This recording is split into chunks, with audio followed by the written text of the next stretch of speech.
ನನಗೆ social media check ಮಾಡಬೇಕಾದ್ರೆ ಇನ್ಸ್ಟಾದಲ್ಲಿ ಒಂದು ಪೋಸ್ಟು ಸಿನಿಮಾ ಬಗ್ಗೆ ಮೇಕಪ್ ಬಗ್ಗೆ ನಾಲೆಡ್ಜ್ ಇರೋರು ಗೊತ್ತಾಗುತ್ತೆ ಅದು ಪಾತ್ರಕ್ಕೋಸ್ಕರ ಮಾಡಿರೋ ಅಂತ ಈ bald head look. But sudden ಆಗಿ ನೋಡೋರ್ಗೆ ಚಾರು ನೀನ್ ಹೇರ್ಸ್ ಎಲ್ಲಿ ಅನ್ನೋ ತರದಲ್ಲಿ ಒಂದ್ ರೀತಿ ಭಯ ಆಗ್ತಾರೆ. ಆ ಪಾತ್ರ ಮತ್ತೆ ನೀವು ಹುರುಳಿ ಸೇವೆ ಮಾಡಿದ್ದು ಅದು ನಿಮ್ಗೆ ಎಷ್ಟು ಒಂದು ಡಿವೈನ್ ಫೀಲ್ ಕೊಡ್ತು? ಫಸ್ಟ್ ಆಫ್ ಆಲ್ ನನ್ಗೆ ಹೇಳಬೇಕು ಅಂದರೆ ನಾನು ಪಾತ್ರ ಅಂತ ಬಂದಾಗ ಯಾವುದೇ ರೀತಿ ಪಾತ್ರ ಆದ್ರೂ ಎಕ್ಸೆಪ್ಟ್ ಮಾಡ್ತೀನಿ. ಯಾಕಂದರೆ ನನಗೆ ಹೊಸ ಹೊಸ ಅಡ್ವೆಂಚರ್ ಮಾಡೋದು ಇಷ್ಟ. ಸೊ ಒಂದೇ ರೀತಿ ಹೋಗೋದಕ್ಕೆ ಅಂತ ಏನೋ ಒಂದು ಡಿಫ್ರೆಂಟ್ ಟಚ್ ಕೊಡ್ತಾರೆ ಅಂದಾಗ ತುಂಬ ಆಸಕ್ತಿ ಅದ್ರ ಮೇಲೆ. ಆಮೇಲೆ ರಾಮ್ಜಿ ಸರ್ ಅಂತ ಬಂದಾಗ ಎಲ್ರಿಗೂ ಗೊತ್ತೇ ಇರುತ್ತೆ, ಅದು ಏನೋ ಒಂಥರ ನ್ಯೂ ಆಗಿ ಎಕ್ಸ್ಪೆರಿಮೆಂಟ್ ಮಾಡೋಕ್ಕೆ ಹೋಗ್ತಾರೆ.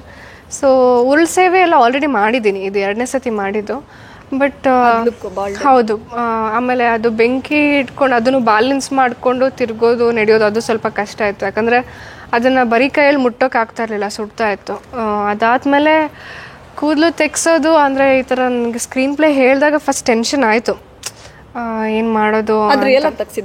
ಇಲ್ಲ ಇಲ್ಲ ಇಲ್ಲ ರಿಯಲ್ ಆಗಿ ತೆಗ್ಸಿದೆ. ಅಂದರೆ ನನಗೆ ಕಮಿಟ್ಮೆಂಟ್ಸ್ ಫಸ್ಟ್. ಯಾಕಂದರೆ ನಾನು ಒಂದು ಸಿನಿಮಾಗೆ ಒಂದು ಪ್ರಾಮಿಸ್ ಮಾಡಿ ಒಪ್ಕೊಂಡಿದ್ದೀನಿ ಅಂದಾಗ ಅದ್ರ ಕಡೆ ಕೂಡ ಗಮನ ಹಾಗೆ ಇರಬೇಕು.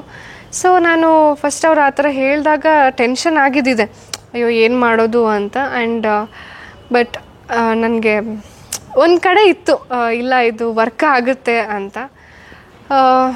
ಫಸ್ಟ್ ನಾನು ಅಮ್ಮನಿಗೆ ಹೋಗಿ ಹೇಳಿದಾಗ ಫುಲ್ ಟೆನ್ಷನ್ ಆಗಿಬಿಟ್ರು, ಆ ಥರ ಎಲ್ಲ ಮಾಡಿಸ್ಕೊಂಡು ನಾನು ನಿಜ ಒಪ್ಪಿಸ್ಬಿಟ್ಟಿದ್ದೆ, ನಿಜ ತೆಗಿಸ್ತಾ ಇದ್ದೀನಿ ಅಂತ. ಅವ್ರು ಫುಲ್ ಇನ್ನೇನು ಅಳ್ಳೇಬೇಕು ಅಷ್ಟು ಟೆನ್ಷನ್ ಆಗಿಬಿಟ್ಟಿದ್ರು. ಬಟ್ ಅದೇ ಟ್ರಯಲ್ಸ್ ಎಲ್ಲ ಮಾಡಿದ್ವಿ. ಆ್ಯಂಡ್ ನನ್ನ ಕೂದಲು ಉದ್ದ ಇತ್ತು, ಅದನ್ನೆಲ್ಲ ಕಟ್ ಮಾಡಿಸಿ ಅದನ್ನು ಕುತ್ಕೊಳ್ಳೋಕ್ಕಾಗಲ್ಲ ಅಂತ ಹೇಳ್ಬಿಟ್ಟು ಇವಾಗ ಇದೇ ಲುಕ್ಕಲ್ಲಿ ನಾನು ಚಾರುವಾಗಿ ಕಾಣಿಸ್ಕೊಳ್ತೀನಿ ನೆಕ್ಸ್ಟ್. ಅದೇ ಡಿಫ್ರೆಂಟಾಗೇ ಇದೆ ಲುಕ್. ಸೊ ಬಾಳ್ ಮಾಡಿಸ್ಕೊಂಡಾಗ ನನಗೆ ನೆಗೆಟಿವ್ಸು ಬಂತು, ಪಾಸಿಟಿವ್ಸು ಬಂತು. ಯಾಕಂದರೆ ಸಿನಿಮಾ ಸೀರಿಯಲ್ ಬಗ್ಗೆ ನಾಲೆಡ್ಜ್ ಇರೋರು ಅದ್ರ ಬಗ್ಗೆ ಖುಷಿ ಪಡ್ತಾರೆ. ಬಟ್ ಕೆಲವರಿಗೆ ಅದು ನಾಲೆಡ್ಜ್ ಇರಲ್ಲ, ಹಾಗಾಗಿ ಅವರು ಮಾತಾಡಿದ್ದು ಇದೆ. ಬಟ್ ಅದನ್ನು ನಾನು ತಗೊಂಡಿದ್ದೀನಿ. ಯಾಕಂದರೆ ಎಲ್ಲರೂ ಒಂದೇ ರೀತಿ ನೋಡಲ್ಲ. ಇವಾಗ 5 ಬೆರಳು ಅಂದರೆ 5 ಬೆರಳು ಒಂದೇ ರೀತಿ ಇರಲ್ವಲ್ಲ. ಹಾಗಾಗಿ ತುಂಬ ಜನ ಅದನ್ನು ಟ್ರೋಲ್ ಮಾಡಿದ್ದು ಇದೆ, ಒಳ್ಳೆ ರೀತಿಲೂ ಟ್ರೋಲ್ ಮಾಡಿದ್ದು ಇದೆ.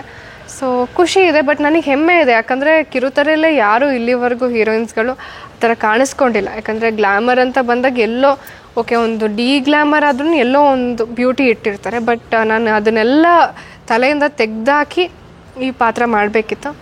ಆ್ಯಂಡ್ ಒಂದು ಹೆಮ್ಮೆ ಇದೆ ನಾನು ಈ ಥರ ಮಾಡಿದ್ದೀನಿ ಅಂತ. ಯಾಕಂದರೆ ಹೋದಲ್ಲೆಲ್ಲ ನನಗೆ ಯಾರಿಗೆ ಅದ್ರ ಬಗ್ಗೆ ನಾಲೆಡ್ಜ್ ಇದೆ ಅವ್ರು ಮಾತಾಡ್ತಾರೆ, ತುಂಬ ಖುಷಿ ಆಗ್ತಿದೆ ನಿನ್ನ ಡೆಡಿಕೇಶನ್ ನೋಡಿ, ಅಥವಾ ಯಾಕಂದರೆ ಇದು ಗಟ್ಸ್ಬೇಕು, ಸುಮ್ಮನೆ ಯಾರೋ ಕ್ಯಾಮ್ರಾ ಮುಂದೆ ಹೇಗೇಗೋ ಹೋಗೋಕ್ಕಾಗಲ್ಲ. ಸೊ ಮನ್ಸನ್ನು ಗಟ್ಟಿ ಮಾಡಿಕೊಂಡು ಒಪ್ಕೊಂಡು, ಯಾಕಂದರೆ ತುಂಬ ರೇರ್ ಈ ಥರ ಎಲ್ರಿಗೂ ಸಿಗೋದು. ಸೊ ಖುಷಿ ಇದೆ ಅದ್ರ ಬಗ್ಗೆ. ಓಕೆ.